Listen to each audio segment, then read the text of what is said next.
Satuan Reskrim Polres Pelabuhan Belawan menangkap 2 pelaku begal sadis di Belawan, di mana dalam rekaman CCTV pelaku merampas uang tunai 8 juta dan motor dengan paksa setelah melukai korbannya dengan senjata tajam.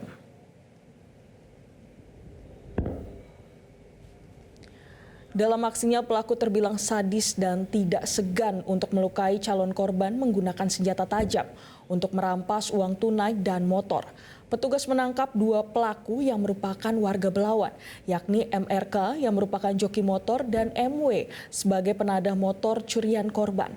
Selain menyita barang bukti berupa handphone dan motor korban, kini kedua pelaku telah berada di Polres Pelabuhan Belawan dan polisi terus mengejar otak pelaku yang telah melukai korbannya menggunakan senjata tajam di bagian kepala yang masih berada di Rumah Sakit Pringnadi, Medan. Kapolres Pelabuhan Belawan AKBP Janton Silaban mengatakan para pelaku terancam 20 tahun hukuman penjara dan kini polisi masih mengejar 1 orang lainnya yang merupakan otak pelaku di mana telah diketahui identitas dan keberadaannya.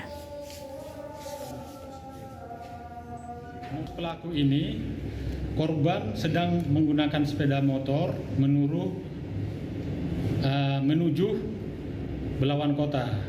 Di tengah jalan persisnya di depan pelabuhan Bandar Deli Belawan dicegat, langsung ditebas menggunakan senjata tajam atau parang sehingga korban terjatuh dan terluka parah.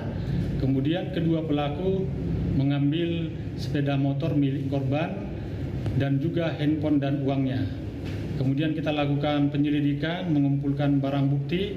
2 orang kita berhasil amankan. Jelajahi cara baru mendapatkan informasi. Download Metro TV Extend sekarang.